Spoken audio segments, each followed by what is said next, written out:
오늘 말씀은 이제 느헤미야의 기도의 이후에 관한 말씀입니다. 오늘도 우리 하나님께서 우리의 기도가 응답되어지는 그러한 그 역사들이 하나씩 이루어지게 하실 줄 믿습니다. 1장에서는요 느헤미야가 그 예루살렘에서 돌아온 몇몇 사람들의 말을 통해서 그 땅이 큰 환란을 겪고 있고 또 유다와 예루살렘에 있는 이 사람들의 형편이 많이 어렵다. 또 성벽, 성문도 불탔고 성도 무너져 있는 그런 상태로 있다. 지금 예루살렘이 BC 586년에 망한 이후에 성벽도 무너지고 그런 상태에서 지금 150년 이상의 긴 기간이 흘렀습니다. 그러나 그 예루살렘 성은 여전히 황폐한 가운데 성전은 지어져 있지만 성벽과 성문은 여전히 다 불타고 방비할 어떠한 것도 없는 그런 상태로 내버려진, 아무도 그거에 대해서 또 도우지 않고 그렇게 있는 상태였던 거죠. 이것 때문에 그가 수일 동안 정말 울면서 슬퍼하고 하나님께 금식하고 기도했던 바를 우리 1장에서 말하고 있는데요. 2장에서는 이러한 그 기도가 어떠한 결과를 가져왔는지에 대해서 2장이 말하고 있습니다. 1장과 2장의 사이는 약 4개월이 되는데요.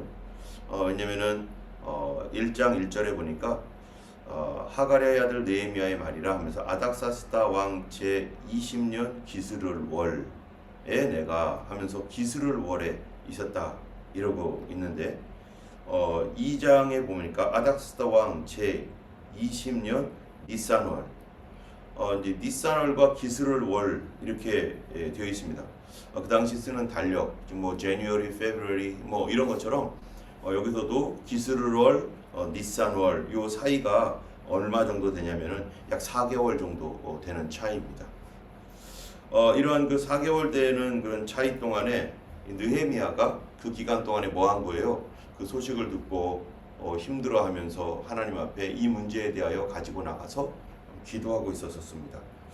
그런 가운데 어느 날 이제 왕 앞에 포도주가 있기로 이랬는데 이 사람이 1장 11절에 보면은 어떠한 직책을 갖고 있는 사람이냐면은 그때 내가 왕의 술관원이 되었느니라 한 것처럼 이 술관원이다 라고 하는 말은 굉장히 중요한 위치에 있는 사람입니다. 그리고 이 술관원은 왕의 술을 따라주는 사람, 다시 말하면은 왕의 친구가 된다는 거예요. 옛날의 왕들은 술을 갖다 놓고 자기 혼자 마시지는 않겠죠. 누군가 신하 중에 누군가 와서 그 사람과 이런저런 대화를 하고 또 그러면서 국가에 대한 이야기도 할 수도 있고 뭐 신하들에 대하여 뭐 여러 가지 얘기들을 할 수 있는 그런 그 편안한 자리에 가장 마음 편하게 같이 함께 있어줄 사람, 그러한 사람이어야 되는데 바로 이 느헤미야가 왕의 술관원이 되어서 왕의 말친구가 된 거죠. 그 옆에서 왕이 술 먹을 때마다 왕 옆에서 돕는 그리고 굉장히 이 중요한 위치에 많은 사람들이 어쩌면은 느헤미야에게 이런저런 얘기들을 많이 할 겁니다. 왕하고 얘기하다가 혹시 무슨 얘기가 기회가 되면 이런 얘기 좀 해달라는 등 저런 얘기 좀 해달라는 등 그러면서 그 왕과 직접적으로 대면해서 얘기할 수 있는 그런 그 위치, 굉장히 중요한 위치이죠. 심지어 여기에 왕후라고 하는 사람도 나오는데 여기 보면은 6절에 그때 왕후도 왕 곁에 앉아 있었더라. 여러분 이제 우리가 에스더서를 보면은 왕후가 에스더가 왕후였는데 그가 왕 앞에 나갈 때 어떡합니까? 왕이 부르지 않으면 나가지 못하는 게 법이었어요. 이 페르시아에. 그러니까 왕후도 늘 같이 있지 못하는 왕, 그 굉장히 이 왕의 권위나 이런 것들이 굉장히 높은 그러한 그 나라인데 여기에 왕과 함께 늘 있으면서 왕의 말친구가 되어서 그 왕을 돕는 그 일은 굉장히 중요하고 다른 사람들에게 영향력을 미칠 수 있는 그러한 그 위치이죠. 어쨌든 이 사람이 이제 왕과 같이 있을 때 2장 1절에 보니까 왕이 이 사람 앞에서 하는 말이 뭐냐면은 이전에는 내가 왕 앞에서 수심이 없었더니 왕이 내게 이르되 2절에 보니까 네가 병이 없거늘 어찌하여 얼굴에 수심이 있느냐 이는 필연 네 마음이 근심이 있음이로다 하더라. 그때 내가 크게 두려워하여 이렇게 되어 있습니다. 이 왕과 늘 대화하는 위치에 있었던 사람이 어느 날 얼굴에 수심이 가득한 거예요. 그러면 어떻겠어요?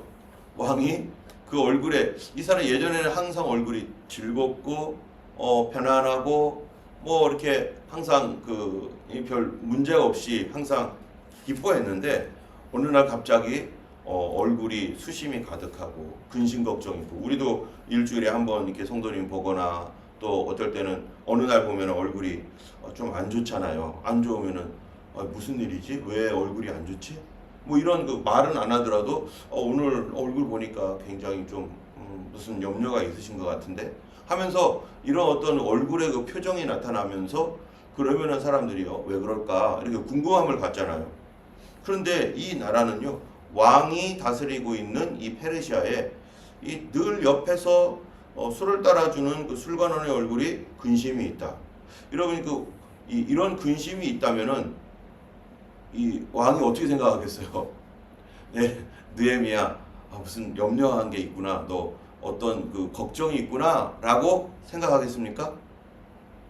자, 왕이 너가 병이 없는데 왜 얼굴에 근심이 있냐라고 딱 물어보자마자 이 느헤미야가 가졌던 감정이 뭐냐면은 그때 내가 크게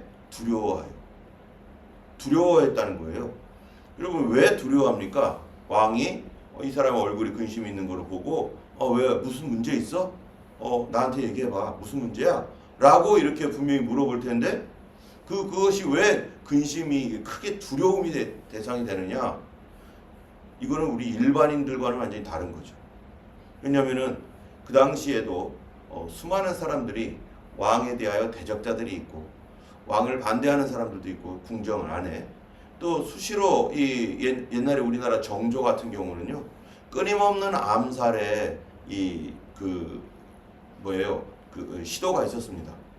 계속적인 암살 시도로 인해서 정말 왕궁에 몇 번 침투도 하고 자객들이 들어오기도 하고 그럴 때 여러분 중요한 게 뭐겠어요? 상궁 중에서도 무슨 상궁 있죠? 기미상궁 있잖아요. 기미상궁이 미리 다 음식 먹어보고 독이 없는지 있는지 확인한 다음에 없으면 들어가고 그러면 음식도 그런데 술은 어떻겠어요? 왕이 이 사람이 술을 좋아하는지 아마 늘 이렇게 먹었었던 것 같아요. 그러면은 이 느헤미야는요 지금 왕이 먹는 음료에 독도 탈 수 있는 사람이에요. 또 음식에 독을 이런 것들을 지금 이 사람이 관리하고 또 이거를 통제할 수 있는 사람입니다. 그러니까 왕에 대하여 못된 마음을 가지면은 언제든지 왕을 죽일 수 있는 위치에 있는 사람이에요. 거기에 언제든지 그런 예를 들어서 독은 아니더라도 예전에 보니까 어떤 사람이요 자기 베트남 사람이었는데 자기 가족들을 아주 뭐 미워했나 봐요. 무슨 일이 있었는지. 그래가지고 거기다가 독을 탔는데 어떻게 탔느냐?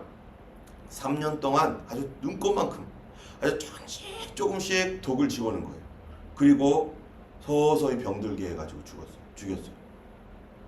그 얼마나 그 기간 동안에 아주 그냥 사람들은 그 음식이 그냥 괜찮은 건 줄 알고 맛있게 먹었죠. 그런데 그것이 나중에 밝혀졌습니다. 몇 년 동안을 거기다 독을 타가지고 이 왕에게 술을 따르는 이 사람이 굉장히 중요한데 근데 얼굴에 수심이 있다? 그러면은 왕이나 그 주변에 있는 그 주변에 또 다른 사람도 있잖아요. 그러면 무슨 생각을 하는 거예요? 혹시 이 사람이 왕을 시해하려고 어떤 음모를 꾸미고 있는 거 아닌가? 또는 누구의 사주를 받아가지고 누군가가 이 느헤미야에게 계속 이 느헤미야와 모르는 사이에 이렇게 작당을 해서 왕을 해코지하려고 하는 게 아닌가라고 하는 이러한 것들이 얼마든지 시도될 수 있기 때문에 그런 일들을 하게 되면 비록 웃는 얼굴일지라도 어떻게 되겠어요? 마음속에 걱정, 근심, 두려움 뭐 여러 가지 있을 거 아니겠어요? 그러니까 이 느헤미야의 얼굴에 이 수심이 가득한 것을 보고서 왕이 물어본 거죠. 왜 그러느냐고. 이 말 한마디 잘못하면 이제 어떻게 되는 거예요? 느헤미야는 거기서 죽을 수도 있는 거죠. 그때 느헤미야가 이제 왕에게 말합니다. 3절에 왕은 만세수를 하옵소서 하면서 자기의 얘기를 하는데, 왕도 의심을 가지고 물어보고 있는 거고, 그 주변에 있는 왕의 호위무사들이나 이런 사람들도 얼굴에 근심이 있다라고 하는 말이 사인이 되어 가지고 어쩌면은 준비하고 있을지도 모릅니다. 칼을 준비하고 있을지도 모르죠. 그럴 때 이 느헤미야가 말합니다. 3절에 왕은 만세수를 하옵소서. 내 조상들의 묘실이 있는 성읍이 이제까지 황폐하고 성문이 불탔사오니 내가 어찌 얼굴에 수심이 없사오리까. 이러한 말을 하니까 왕이 그 이유가 그런 거였구나 하면서 마음을 탁 안심하게 됐겠죠. 지금 느헤미야가 오랜 동안 이러한 그 기도를 하고 있는 가운데 있습니다.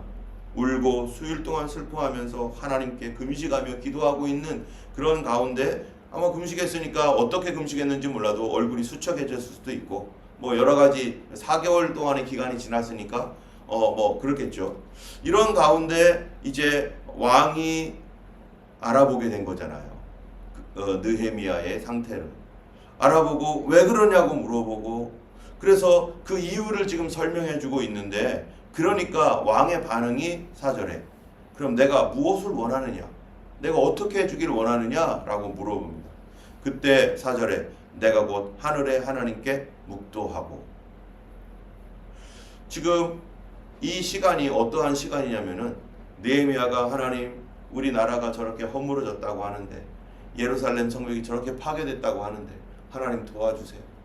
하나님 저기를 건설할 수 있도록, 좀 저기가 다시 제대로 될 수 있도록 하나님 도와주세요 하면서 그가 기도했던 시간이 있었고, 그런데 왕이 자기의 수척한 얼굴을 보면서 왜 그러냐고 물어보는 기회가 오고, 여기에는 왕이 물어보지 않으면은 대답을 못할 수도 있습니다. 비록 이런저런 얘기하지만 왕이 묻고 대답하는 어떤 이러한 그 자리에서 그 왕이 물어봐야 대답하는, 왕후도 감히 못 나가잖아요. 그런 것이기 때문에 왕이 이 어떤 그 나라의 그 다스리는 룰, 왕실의 룰이 있는데, 그런데 왕이 물어봐 준 거니까 자기가 거기서 얘기를 하는데, 이게 그럼 도대체 느헤미야가 무슨 기도를 했을까 우리가 생각을 해볼 수 있죠. 도대체 무슨 기도를 했을까? 분명히 자기가 이 부분에 대하여 하나님 앞에 근심하며 기도하고 있었는데 4절, 5절 보니까 무슨 일인 거예요? 자기가 말할 수 있는 뭐가 온 거예요? 기회가 된 거예요. 여러분, 우리가 하나님께서 일하고 계시는 줄 믿습니다. 우리가 기도했던 바에 대하여 지금 당장 무슨 뭐가 없고 뭐가 없어도 하나님은 어떤 하나님이세요? 기회를 주시는 하나님이세요. 하나님은 일을 만들어 주시는 하나님이세요. 만약에 느헤미야가 기도하지 않았다면요, 어쩌면은 이런 기회가 있지도 않을 거예요. 그런데 하나님께서 이런 기회를 하나님 앞에서 받은 느헤미야가 뭐라고 하냐면은, 왕이여 만일 좋게 여기시면은 뭐라고 했냐면, 5절을 가만히 보면은 이 굉장히 중요한 부분입니다. 5절을 다 같이 한번 읽어보겠습니다. 왕에게 아뢰되 왕이 만일 좋게 여기시고 종이 왕의 목전에서 은혜를 얻었사하면 나를 유다 땅 나의 조상들의 묘실이 있는 성읍에 보내어 그 성을 건축하게 하옵소서 하였는데, 자, 이 말이 무슨 말이냐면은, 우리가 어떤 기도 제목이 있습니다. 그러면 하나님 이거 도와주세요, 저거 도와주세요, 이렇게 해주세요, 저렇게 해주세요 라고 하는 여러 가지 기도의 제목들이 있죠. 그런데 그 기도를 할 때 어떤 마음으로 하는가, 어떤 결심을 가지고 하는가라는 게 중요합니다. 지금 느헤미야는 기도만 하는 게 아니에요. 지금 기도를 하고 하나님께서 주신 기회가 딱 오니까 그가 하는 말이 나를 보내소서 이거예요. 나를 보내소서. 만약에 저쪽 땅에 하나님 예루살렘이 무너졌습니다, 도와주세요, 도와주세요 하면서 그냥 그렇게만 기도했다면 어느 날 왕이 너 왜 근심 있느냐? 그럴 때 뭐라고 하겠어요? 아, 우리나라가 그렇게 무너져 있습니다. 아, 그래서 마음이 아픕니다. 이거 어떻게 하면 좋을까? 이렇게 하고 어쩌면 끝났을 수 있어요. 기도를, 그러나 이 사람의 기도는 그런 기도가 아니었던 거예요. 어떻게 기도한 겁니까? 이미 마음에 내가 기도하고 있는 그 바에 대하여 내가 해야 할 일이 무엇일까?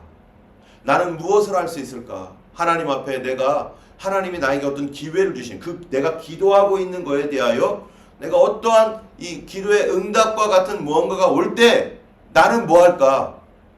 어떤 사람은 그냥 하나님 도와주세요. 기도가 그러잖아요. 하나님 도와주세요. 그런데 하나님 도와주시는 어떤 기회가 왔다고 해보세요. 하나님이 뭔가를 도와주실 수 있는 기회가 딱 왔어요. 그러면 내가 헌신하고자 하는 마음이 조금도 없이 그냥 도와주세요. 도와주세요 했다면요. 그럼 어떻게 할까요? 나는 기도하면서도 나는 거기에 내가 그쪽으로 조금도 갈 마음이 없어. 왜냐면은 여기가 좋으니까. 난 여기가 좋잖아요. 얼마나 편안합니까? 그런데 누군가는 갔으면 좋겠어. 또는 거기서 무슨 일이 일어났으면 좋겠어. 근데 나는 나의 편안한 자리는 나는 포기하지 않고 나는 그냥 여기서 기도만 하면 되지. 나는 기도만 할 거고 갈 사람은 따로 있겠지. 이랬다면요. 쟤를 보내주세요. 누구를 보내주세요. 이랬다면요. 여기에 이 문제가 어떻게 흘러갔을까? 왕은 어떻게 대답을 할까? 또는 이 문제로 과연 하나님이 응답을 하셨을까? 우리가 수많은 사람들이 기도의 제목을 가지고 하나님께 기도를 하는데 다 헛기도하는 것처럼 기도하는 경우 있습니다. 나는 거기서 빼주시고 나라를 위해서 기도할 때에도 우리 나라가 이렇게 되게 해주세요. 저렇게 되게 해주세요. 하는데 그러면 내가 이 나라를 위해서 뭔가를 할 수 있는 그런 기회가 왔을 때 그거는 생각 하나도 안 해봤어. 그냥 도와주세요만 했지.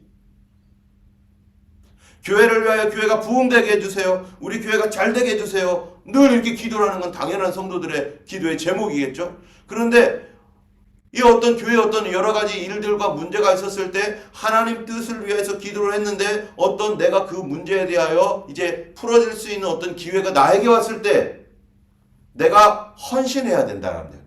내가 어떤 일에 대하여 희생을 하고 내가 나의 어떤 것들을 포기해야 된다면 그때부터 기도 안 할 겁니까? 그때부터 스톱할 겁니까? 내가 헌신할 마음도 하나도 없는데 그냥 도와주세요 기도하는 거예요. 가정의 문제도 마찬가지잖아요.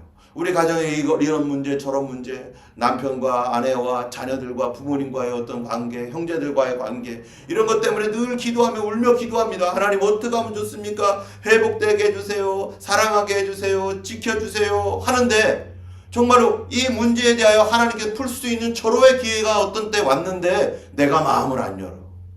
내가 용서를 안 해요. 하나님께서 그렇게 할 수 있는 기회를 주셨음에도 불구하고 나는 거기에서 손해보는 것 눈꼽만큼도 손해보지 않겠다. 다른 사람들이 다 나한테 머리 숙여야지, 잘못했다고 나한테 얘기해야지, 왜 내가 먼저 손을 내밀며 미안하다고 말해야 되며 내가 왜 그래야 되느냐 하면서 나는 거기에 대해서 마음을 하나도 안 열고 다른 사람들만 되게 해달라. 그러면 뭐가 되겠어요? 그 기도는 무슨 기도입니까? 그렇게 하는 기도가 뭡니까? 하나님 앞에 내가 헌신하고 주님 내가 따르겠나이다. 하나님 뜻대로 가겠나이다. 그러면 기도할 때 하나님 뜻을 구하고 하나님이 원하시는 바에 대하여 내가 아직 알지 못한다면은 그런 기도를 하면서 내가 우리 가정 안에 하나님의 평강이 있기를 구하고 우리 자녀들이 다시 돌아오기를 구하고 부모님이 또 이렇게 뭔가를 구할 때 반드시 우리 안에 이 준비되어 있는 마음이 있어야 되는 거예요. 그런 기회를 주면 나는 이렇게 해야겠구나. 하나님 앞에 나는 이렇게 반응해야겠구나. 지금 느헤미야는 그렇게 하고 있는 거예요. 어느 날 왕이 탁 물어보니까 즉각 대답이 나오는 거예요. 그 얘기는 뭡니까? 내가 이미 마음에 뭐를 한 거예요? 하나님 기회를 주시면 하나님께서 정말 하나님 뜻이어서 내가 가는 것이 하나님의 뜻이라면 내가 가겠나이다. 하나님께서 기회를 주시면 내가 어떻게 할지를 이 사람 마음속에 기도하면서 결정한 바가 있는 겁니다. 그러니까 이렇게 말이 어느 날 갑자기 툭 나오니까 그 자리에서 딱 나오지. 안 그러면 잠깐만요, 제가 좀 생각해보고 올게요. 아니 지금까지 기도했는데 뭐 또 생각할 게 있어요. 기도하면서 생각 다 했을 텐데 어떻게 할지 내가 그때 좀 생각해보고 올게요. 그러지 않은 거죠. 누구를 보낼지 어떻게 할지 이런 게 아니라 내가 가겠나이다. 이 마음을 굳게 갖고 주님 허락하신다면 주님 접니다. 그러니까 그때 6절에 왕후도 거기 있었다는 거예요. 왕후도 거기 있었다는 얘기는 어쩌면은 왜 왕후가 여기 있거나 말거나 그게 무슨 상관이겠어요? 어쩌면은 왕이 너는 가면 안 돼. 너가 왜 가려고 그래? 뭐 이랬을 수도 있죠. 근데 왕후가 옆에서 아이고 임금님 보내주십시오. 저 사람이 저렇고요 하면서 어쩌면 그런 얘기를 도와줬었기 때문에 아마 왕후가 있는 그런 자리가 사적인 자리 아니겠어요. 왕후도 거기 같이 있으니까 뭐 신하들 가득하고 있는 그런 공적인 자리가 아니라 이런 것들은 사적인 자리에서 얘기를 하는데 왕후도 거기에 있는 거예요. 그런 가운데 드디어 이제 느헤미야가 날짜를 정하고 이렇게 갑니다. 여러분 이런 것들을 통해서 우리가 뭐를 아느냐? 그 가는 길이 어떻겠어요? 1500km 정도 되는 길. 이 가는 길에 여러 가지 위험한 일들도 있을 수 있죠. 가는 길에. 또 가서도 어떻겠어요? 가면은 뭐든지 쫙 됩니까? 벌써 여기 보니까 뭐가 나와요? 그 10절에 보니까 호론 사람 산발락과 종이었던 암몬 사람 도비아가 이스라엘 자손을 흥황하게 하려 하는 사람이 왔다 함을 듣고 심히 근심하더라. 그리고 또 19절에 보니까 호론 사람 산발락과 종이었던 암몬 사람 도비아와 아라비아 사람 게셈이 이 말을 듣고 우리를 업신여기고 우리를 비웃어 이르되 너희가 하는 일이 무엇이냐? 너희가 왕을 배반하고자 하느냐? 하시기로. 지금 벌써 누가 딱 있는 거예요. 거기에 대적하는 사람들이 준비하고 있습니다.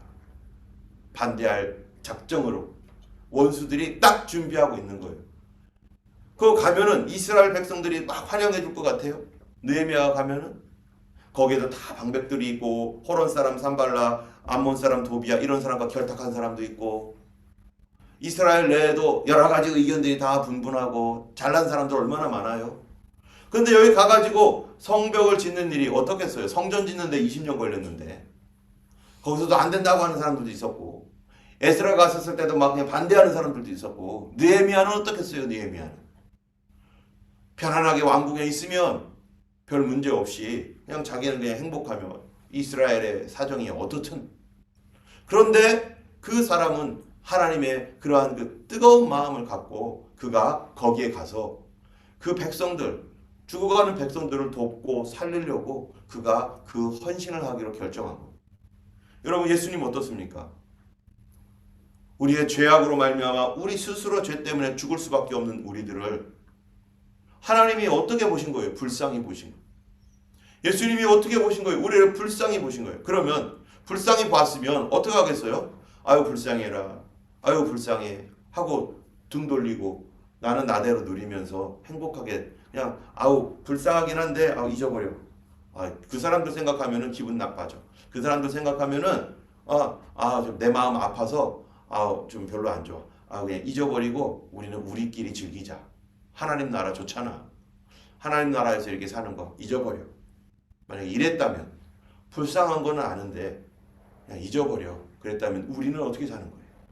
우리는 구원의 기회를 전혀 갖지도 못하는 것이고 이 세상에서 하나님도 없이 그냥 치고받고 싸우면서 동물의 세계처럼 그냥 막 살아가면서 하나님과 우리가 무슨 관계가 있겠어요? 우리가 막 떠들고 우리가 죄를 짓고 그런 것이 하나님과 무슨 관계가 있겠어요? 그런데 그 관계가 있는 것은 하나님이 우리의 아버지가 되시고 하나님 우리를 불쌍히 여기시고 하나님이 우리를 긍휼히 여겨주시는 그 마음 때문에 하나님은 이런 식으로 살아가고 있는 우리를 하나님이 참을 수가 없었던 거죠. 그래서 예수님이 하신 일이 뭡니까? 내가 가겠다 이거예요. 내가 이 땅으로 가서 여기에 뭐가 있습니까? 예수님을 환영합니까? 아무도 환영하지 않았잖아요. 예수님을 반대하는 사람들만 드글드글하고 예수님 오시자마자 헤롯 왕이 죽이려고 막 난리를 치고 사단의 세력들이 예수님 없애려고 막 그러고 수많은 반대에 부닥치고 예수님이 십자가 달려 죽으려고 가는 그 길에까지 계속적인 반대와 반대. 하나님의 뜻을 이루려고 하는 구원의 역사를 이루려고 하는 일에 얼마나 많은 반대와 비난과 손가락질과 그런 것들을 뚫고 하나님의 구원을 이루어 가시는 예수님. 이 땅에 명예와 또 대접받으러 오신 게 아니라 예수님께서 무엇 때문에 오신 겁니까? 헌신하시기 위해서. 이미 우리를 불쌍히 여기셨을 때는 하나님은 뭡니까? 이미 그 마음에 내려오기로, 이 땅을 위하여 자신이 희생하기로. 지금 느헤미야가 바로 그런 거죠. 자기의 왕궁을 버리고 고생하는 길로 걸어가는 것입니다. 기도가 뭡니까? 기도가. 우리는 기도할 때 생각하고서 기도를 해야 됩니다. 내가 이 부분에 대해서 기도한다면 그러면은 하나님께서 어떤 기회를 주실 때 아하, 이것이 딱 맞아 들어가는, 내가 기도했던 것과 맞는 그것이 딱 왔을 때 나는 그러면은 어떻게 할 것인가? 이거를 마음속에 염두에 두고, 하나님께서 안 계시고 내 기도가 헛기도라면은 그런 거 염두 안 해도 됩니다. 기회도 안 올 거니까. 또는 기회를 줬을 때 내가 헛기도한 것이 드러날 거예요. 아, 나는 아니죠 하고 피했을 겁니다. 그럼 기도한 게 뭐예요? 기도 응답이 왔는데 내가 거기서 기도의 자리를 피해버려. 더 이상 기도 안 하거나 도망가. 그게 기도한 거예요? 그게 바로 헛기도입니다.